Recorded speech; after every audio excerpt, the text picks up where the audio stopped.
Assalamualaikum warahmatullahi wabarakatuh. Berjumpa lagi dengan saya di mata kuliah Teori Informasi dan Pengodean. Saya Ahmad Fasih Hastawan. Pada pertemuan ketiga kali ini, kita akan membahas tentang information source atau informasi sumber. Nah, pada pertemuan sebelumnya, saya sudah sampaikan bahwasanya ada dua macam sinyal, yaitu sinyal analog dan sinyal digital. Sinyal analog adalah sinyal data dalam bentuk gelombang yang kontinu yang membawa informasi dengan mengubah karakteristik gelombang. Nah, gelombang yang digunakan adalah gelombang sinus. Kenapa gelombang sinus yang digunakan? Karena gelombang sinus merupakan dasar semua bentuk isyarat analog. Jika kita menggunakan analisa Fourier, maka kita bisa melihat bahwasanya gelombang-gelombang yang lain itu pada dasarnya dibentuk oleh gelombang sinus.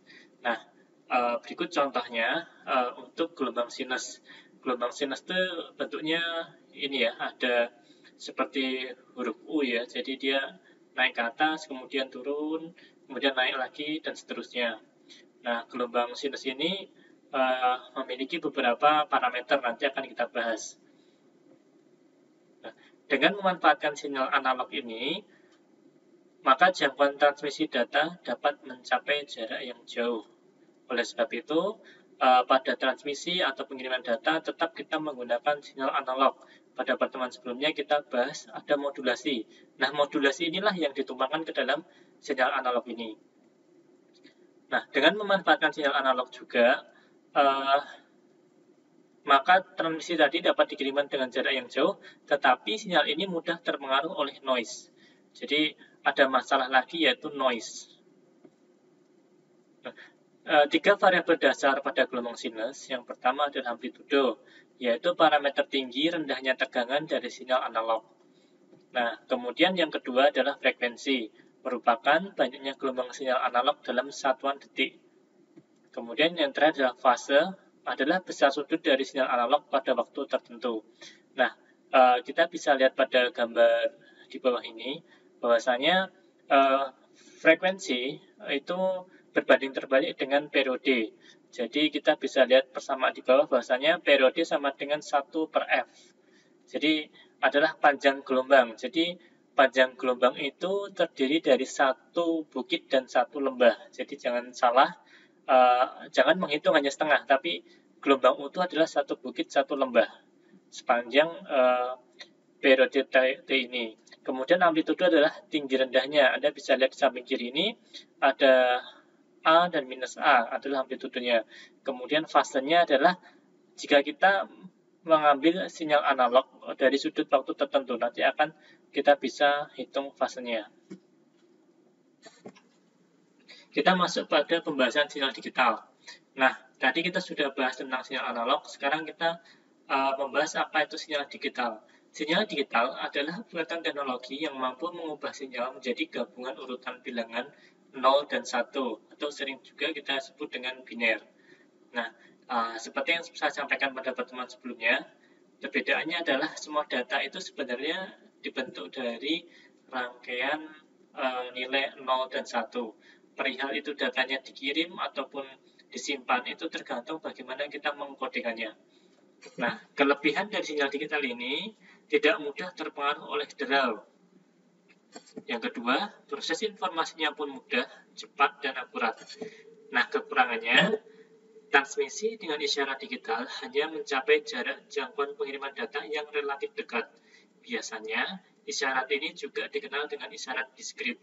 Nah, jadi kalau Anda mendengar namanya isyarat diskrit atau sinyal diskrit, itu sama saja dengan kita membahas tentang sinyal digital. Di sebelah kanan ini Anda bisa lihat bentuk sinyal digital, nilainya hanya 0 dan 1. Jadi dia punya nilai hanya antara 0 dan 1 saja. Nah, kita bisa lihat di sini untuk penggambaran ilustrasinya berbentuk sinyal kotak.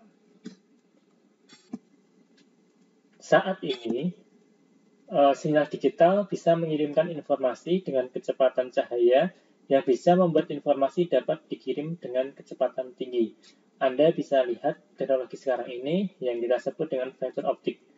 Fiber optik yang sering digunakan pada jaringan itu, cara pengirimannya menggunakan cahaya ya. Jadi sehingga memiliki kecepatan cahaya juga, jadi sangat cepat sekali. Kemudian dia memiliki bandwidth yang besar. Nah, nanti Anda bisa pelajari ada metode modulasi di dalamnya seperti DWDM dan lain-lainnya. Nah, yang kedua, pada saat ini pemakaian yang berulang terhadap informasi tidak mempengaruhi kualitas dan kuantitas informasi itu sendiri. Jadi sinyal digital lebih tahan derau, kemudian lebih mudah untuk diolah dan untuk dikembalikan, dan tanpa mengurangi kualitas atau kuantitas informasi itu sendiri. Yang terakhir, kondisi saat ini informasi bisa dengan mudah diproses dan dimodifikasi ke dalam berbagai bentuk. Karena seperti yang saya sampaikan tadi, bentuk dari sinyal digital itu hanya 0 dan 1, jadi itu bisa lebih mudah untuk dikelola.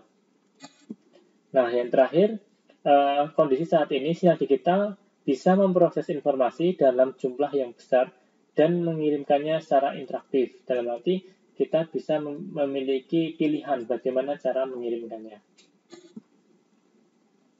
Nah, sinyal digital ini menjadi pilihan sebagai penyimpan hasil pengolahan. Sinyal digital lebih mudah juga dibandingkan dengan sinyal analog.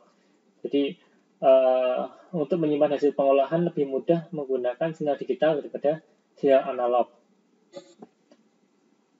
Kita bisa lihat sebagai penyimpanan sinyal digital dapat menggunakan media digital seperti CD, DVD, flash disk, hard disk. Sedangkan media penyimpanan sinyal analog merupakan pita tape magnetik. Ini sempat saya singgung di pertemuan sebelumnya yang tentang mengurangi vakum dalam jarum pembuat pita magnetik itu agar hasilnya lebih baik. Ya. Nah, ini contohnya. Kalau analog itu sangat sensitif sekali, jadi kalau kita pergerakannya salah ketika menuliskan suatu data, maka hasilnya pun akan sangat terlihat. Nah, sedangkan kalau menggunakan digital, kita lebih mudah untuk mengolahnya dan juga untuk mengembalikan atau encoderkan kembali. Nah, sinyal digital juga menjadi pilihan karena lebih kebal kepada noise karena bekerja pada level 0 dan 1. Nah, kita lihat jadi pilihan berikutnya. Selain itu, sinyal digital lebih kebal terhadap perubahan temperatur, lebih mudah juga pemrosesannya. Nah, ini berbanding terbalik dengan pertemuan sebelumnya, bahwasanya solusi untuk pengiriman transmisi selama ini dilakukan dengan physical itu kan mengganti headernya, tapi panas itu tetap akan muncul. Jadi alat-alat transmisi itu kalau dipakai secara terus-menerus akan menimbulkan panas atau temperaturnya naik dan itu akan menimbulkan noise. Berbeda dengan menggunakan sinyal digital. Kalau sinyal digital, informasinya pun tidak akan berubah karena tidak terpengaruh oleh temperatur. Kita lihat di sini sebagai bahan ilustrasi. Di sini bisa kita lihat di sebelah kiri ada sumber informasi. Bisa kita lihat di sini ada dokumen, kemudian data dari database, kemudian gambar, dan selainnya. Ini yang disebut dengan informasi. Kemudian akan ditransmisikan. Nah, Anda bisa lihat di sini, proses yang dilakukan adalah awalnya seperti yang saya sampaikan kemarin, yaitu sampling dan kuantisasi ya. Jadi data yang diambil ini dirubah menjadi data digital. Kemudian sudah dapatkan antara 0 dan 1, kita bisa lihat di sini, yang tinggi ini 1 dan di bawahnya adalah 0. Dia akan dimodulasikan, jadi nanti akan berubah menjadi suatu bentuk sinyal sinus. Seperti ini. Nah, kita lihat di sini ada propagation distance, jadi semakin jauh sinyal yang ditransmisikan, maka dia akan semakin melemah. Makanya di sini kita bisa lihat ada satu bukit yang lebih tinggi, sebelah kanannya ada bukit yang lebih rendah. Ini artinya apa? Ketika ditransmisikan pertama, kekuatan sinyalnya pun tinggi, jadi dia hampir masih mudah dikenali. Tapi ketika transmisinya agak jauh, maka sinyalnya pun akan melemah sehingga tinggi bukit dari sinyal itu akan lebih rendah. Nah, bagaimana permasalahannya ketika sinyal ini akan hilang kalau tidak dikuatkan kembali. Nah, oleh sebab itu harus dikuatkan sehingga dapat diregenerasi kembali. Nah, dengan menggunakan pengolahan sinyal digital melalui teori pengkodean dan informasi ini, kita bisa mengembalikan kembali sinyal tersebut menjadi bentuk seperti semula melalui proses regenerasi sinyal.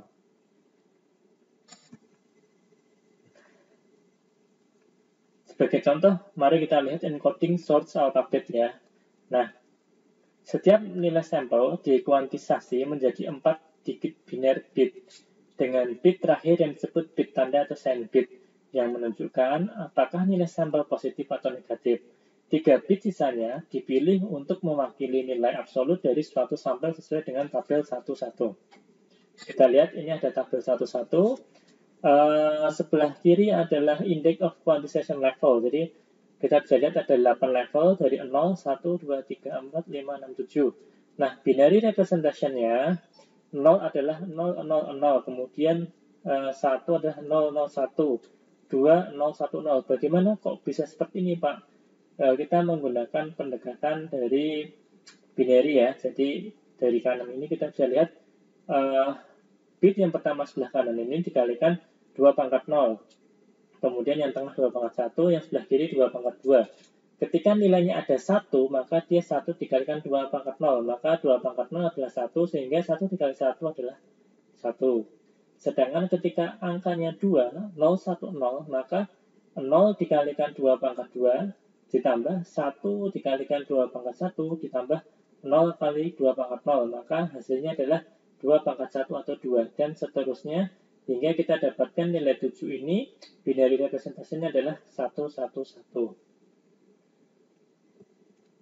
Nah, di sebelah kanan ini bisa kita lihat, kita akan coba membahas sesuai dengan arahannya tadi, bahwasannya setiap nilai sampel dikuantisasi menjadi 4 digit biner dengan bit terakhir yang disebut bit tanda.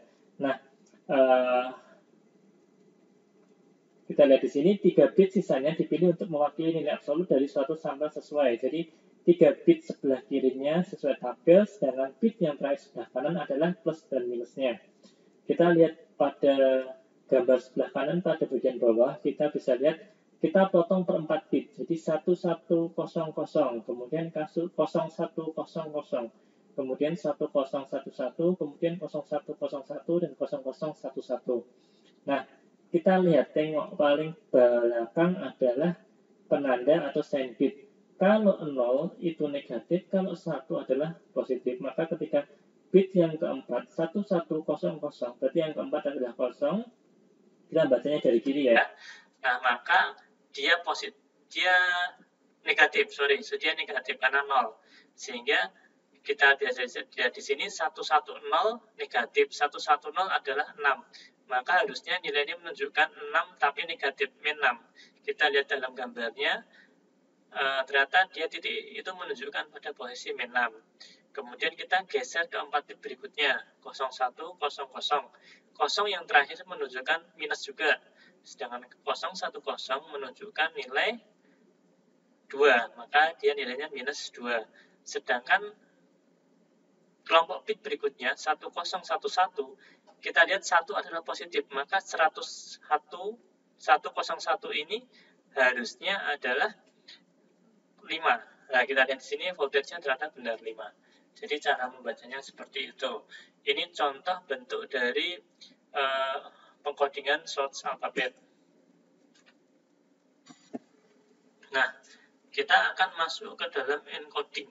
Nah, bisa dilihat ada persamaan seperti ini. Jadi, ini adalah peluangnya. Peluangnya setiap anggota dari ini harus lebih dari 0. Kalau nggak punya peluang lebih dari 0, maka seharusnya dia tidak perlu diperhitungkan. Jadi, yang diperhitungkan adalah sesuatu yang ada di situ dan memiliki peluang lebih dari 0. Mungkin 0,1, 0,2, dan seterusnya. Tapi seluruh jumlah peluang dari semua pesertanya itu maksimal 1. Jadi semuanya maksimal 1, tidak boleh lebih dari 1. Makanya itu saya sampaikan di awal, dia hanya berhubungan dengan 0 dan 1. Nah, kita bisa lihat di sini, misalkan U, kita anggap ini simbol U adalah 1, 2, 3, 4, 5, 6, maka anggotanya berjumlah 6. Dan masing-masing anggota ini, baik 1, 2, 3, 4, 5, 6, memiliki peluang yang sama ketika dia akan dimunculkan. Jadi, dia anggotanya memiliki kesempatan yang sama. Makanya di sini kita bisa lihat PI sama dengan 1/6, karena masing-masing I atau anggotanya memiliki kesempatan yang sama. Jika kita lihat ada 6, maka 1/6 ditambah 1/6 ditambah 1/6 ditambah 1/6 ditambah 1/6 dan 1/6 lagi, maka jumlahnya adalah 6/6. Maka totalnya adalah 1. Kita lihat rumus di atasnya, akumulasi dari BI sama dengan 1, maka ini benar. Nah, kita lihat di sini. Ini ada contoh untuk mendistribusikan suatu binary. Kita bisa lihat di sini, 1 implikasinya atau hampir sama dengan 001, kemudian 2, 010, 3, 011, 4, 100, 5, 101, dan 6, 110. Kita bisa lihat, itu contoh dari tabel ini. Nah, kita menggunakan representasi kuantifikasi 8 level ya, jadi contohnya itu. Nah, apakah harus seperti itu, Pak? Tidak. Jadi kita bebas mengkodekan sesuatu. Asal kode tersebut memiliki makna yang berbeda satu dengan yang lain, alias unik. Kalau kita belajar di basis data, ini katakanlah primary key, jadi kodenya harus unik. Satu nilai diwakili oleh satu kode, dan kodenya itu hanya mewakili satu nilai. Tidak boleh menimbulkan redundansi data. Nah, contoh yang kedua, pada persamaan 1,3, ini kita lihat 1 dikodekan 00, 2, 01, 3, 100, 4, 101, 5, 110, 6, 111. Bisa kita lihat bahwasanya tidak ada yang sama ini. Nah, bahkan ini untuk nilai 1 dan 2 cukup menggunakan 2 digit saja, 2 variasi, karena 00 dan 01. Yang sedangkan yang lainnya menggunakan 3 variasi. Nah, ini ada kelebihannya karena menggunakan bit yang lebih sedikit, tetapi perlu Anda lihat secara mata kita akan lebih susah untuk menghafal karena polanya tidak jelas. Berbeda dengan yang di atas, polanya jelas sekali. Kita bisa lihat di sini, saya kembalikan.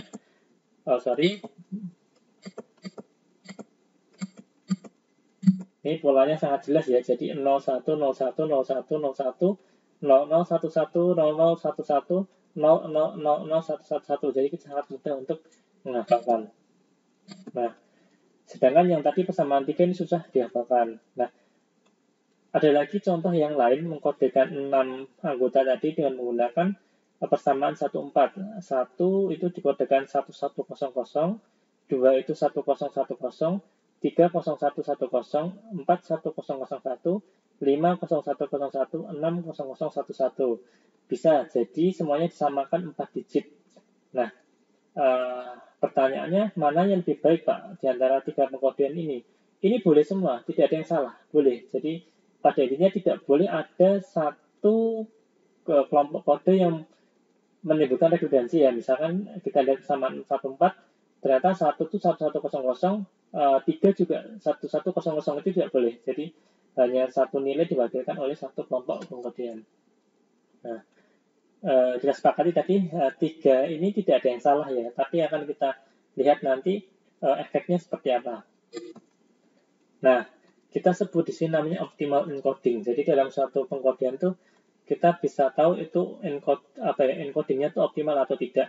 Nah, kita bisa lihat di sini bahwasanya ada L ya. L adalah panjang dari output sequence-nya. Jadi kita nanti akan hitung. Kalau dihitung optimalnya bagaimana sih? Kita lihat ya. Nah, kita bisa lihat untuk persamaan yang pertama, kita bisa hitung optimalnya dengan menggunakan rumus pada 1.5 ini. Bahwasanya 1/6 kali 3 ditambah 1/6 kali 3 ditambah 1/6 kali 3 ditambah 1/6 kali 3 ditambah 1/6 kali 3 tambah 1/6 kali 3 sama dengan 3. Pak, ini 1/6 dari mana? Kemudian 3-nya dari mana? Nah, 1/6 itu adalah setiap anggota punya kesempatan peluang yang sama munculnya, makanya dia 1/6. Sedangkan 3 ini kita lihat pada slide sebelumnya, masing-masing ini 1 terdiri dari 3 bit, 2 juga terdiri dari 3 bit pada persamaan 1, 2 ya. Nah, 3 terdiri dari 3 bit 011, 4 terdiri dari 3 bit 100, 5 terdiri dari 3 bit 101, dan 6 terdiri dari 3 bit 110. Jadi 333, kita lihat sini. Oke. Nah, sedangkan LAV pada persamaan 1,3 adalah 1/6 kali 2 ditambah 1/6 kali 2 tambah 1/6 kali 3 ditambah 1/6 kali 3 ditambah 1/6 kali 3 tambah 1/6 kali 3 sama dengan 8/3 atau sekitar 2,667. Pak, 2-nya dapat dari mana? Kita lihat pada slide sebelumnya, 2-nya didapat dari 1.3 ini. 1 hanya dikodekan 2 bit yaitu 00, 2 bit juga 01, sedangkan 3, 4, 5, dan 6 dikodekan dengan 3 bit. Nah, otomatis efeknya di sini, makanya saya tadi bilang, 3 persamaan pada 1, 2, 1, 3, dan 1, 4 tidak ada yang salah, cuma akan kita hitung efeknya apa. Nah, sedangkan pada optimal coding yang poin 1.4 atau persamaan 1.4 yaitu 1/6 kali 4 ditambah 1/6 kali 4 ditambah 1/6 kali 4 ditambah 1/6 kali 4 ditambah 1/6 kali 4 ditambah 1/6 kali 4 sama dengan 4. Nah, ini karena tadi kita menggunakan 4 bit ya. Jadi kita bisa lihat di sini. Nah, pada 1.4 ini 1 pun dikodekan 4 bit 1100, 2 4 bit 1010, dan 3 01 104 bit juga, dan seterusnya sampai angka 6 dikodekan menggunakan 4 bit. Nah, sekarang kita lihat di sini, nilai yang paling kecil mana? Oh, ternyata yang paling kecil adalah LAV dari pengkodean 1.3. Maka dia disebut paling efisien way. Nah, paling efisien kenapa? Karena dia hanya butuh 2,667 saja. Nah, pertanyaannya adalah, apakah paling efisien itu sudah menentukan dia paling bagus? Nah, ini belum tentu. Jadi kita lihat dulu. Pada pembahasan ini akan dibahas tentang good encoding method. Berarti metode encoding yang baik itu seperti apa? Nah, kita lihat di sini bahwasanya metode encoding yang terbaik adalah yang mampu memprotek source message dari noise corruption. Dalam arti ketika ada noise, dia pun mampu bertahan. Jadi tidak hanya sekedar panjang bitnya saja. Tadi kita bisa lihat di sini, dia 2,67. Oh, itu yang paling bagus. Belum tentu. Kita lihat juga dari ketahanan noise-nya. Makanya yang teroptimal atau terefisiensi belum tentu dia terbaik untuk pengiriman transmisi tersebut. Kita bisa lihat ketahanan noise-nya apakah dia sanggup juga. Nah, apa sih Pak yang dimaksud dengan ketahanan noise? Kita lihat di sini. Nah, kita lihat di sini. Pada kode 12, sekarang kita menerima 010. Ya. Padahal kita harapannya 011. Pada kita lihat di sini 010 dan 011 ini ada semua. Jadi niatnya itu mengirimkan 2, diterjemahkannya adalah 3. Ini fatal. Karena apa? Yang kesalahan terjadi ternyata juga ada di listnya. Jadi baik 010 maupun 011 meskipun hanya salah bit di paling akhir, dia tetap bisa diterjemahkan karena dia ada di dalam listnya. Sampai sini saya harapkan paham. Kemudian kita lanjut. Nah, pada pengkodean 1.3 sama 101 dan 100. 100 ya. Padahal yang salah hanya bit terakhir saja, bit yang ketiga. 101 dan 100, hanya 1 dan 0 yang berubah. Tetapi akan sangat fatal ketika diterima perubahan bit itu. Karena apa? Dua-duanya ada di dalam list. Jadi, meskipun salah, dia tetap bisa ditampilkan. Nah, kita bisa lihat di sini. Nah, sekarang kita lihat di sini. Kita lihat pada 1.4. Ya. Ternyata dikirimkan 0111. Kita lihat di sini. 0111 pada 14. 011 tidak ada. 1 kan 1100. 10102. Ini ternyata di 1.4 tidak ditemukan 011 sehingga langsung bisa dideteksi bahwasanya oh ini error atau terjadi kesalahan atau tidak sesuai dengan pengirimannya, sehingga error ini lebih mudah dideteksi. Maka pada poin ini tadi kita bisa lihat bahwasanya 1.4 ini atau pengkodean pada poin 1.4 adalah the better choice from of the viewpoint of channel coding. Jadi terbaik untuk channel coding karena dia mampu bertahan dari noise. Jadi jangan sampai salah ya. Jadi yang efisien belum tentu yang terbaik untuk dipilih. Karena harus dipikirkan juga tentang ketahanan errornya. Nah, kita masuk pada pembahasan berikutnya. Ini dasar dari nanti kita akan banyak membahas di teori informasi dan pengkodean. yaitu tentang kode oktal dan heksadesimal. Kita bisa lihat di sebelah kiri ini ada oktal code ya. Binary-nya 000, oktalnya 0 dan seterusnya sampai binary 11 oktalnya adalah 7. Ini mungkin sangat mudah sekali ya. Jadi teman-teman nanti bisa menghafalkan dengan cara melihat bit terakhirnya. Kita bisa menuliskan 01, 01, 01, 01 dulu. Kemudian 00, 11, 00, 11. Kemudian 0000, 111. Maka kedelapan kode ini nggak akan mungkin sama, nggak akan ketemu. Jadi dia pasti unik. Nah, contoh ya, kita dapatkan binary 1010110011. Nah, kalau kita mau menghitung nilainya, maka kita bisa menghitung dari ujung paling kanan. 1 kali 2 kali 0, 2 pangkat 0, kemudian 1 dikali 2 pangkat 1, kemudian 1 dikali 2 pangkat 2, kemudian 0 dikali 2 pangkat 3, dan seterusnya sampai paling pojok kiri ini. Nah, kalau misalkan kita ingin merubah ke dalam oktal, maka kita bisa membagi dalam 3 bit. Per 3 bit menjadi satu bagian. Kenapa 3 bit, Pak, per 3 bit? Karena kita berbicara pada ranah kode oktal. Oktal itu 8 ya. Jadi kalau oktal 8, maka untuk mendapatkan nilai 8, 2 itu harus dipangkatkan 3. Jadi kita pemisahnya adalah 3 bit. Nah, cara menulisnya itu mudah. Kita lihat per 3 bit kita bagi sudah. Ingat ya, baginya ya, dari sebelah kanan dulu ya, 3 bitnya ya. Jadi bukan dari kiri, dari kanan dulu. Dari kanan, jadi dari 111 dulu. Jadi 113 dipotong, baru 003 dipotong gitu. Jadi sisanya, kalau misalkan nggak genap 3 bit, sisanya ada di pojok kiri sendiri, bukan di sebelah kanan. Oke. Nah, kita bisa lihat sini. 111 itu kita lihat di tabel oktal, ternyata dia adalah 7, maka ditulis 7. Kemudian 00 adalah 0, 011 adalah 3, 101 adalah 5. Nah, sekarang kita masuk ke heksadesimal. Heksadesimal adalah 16.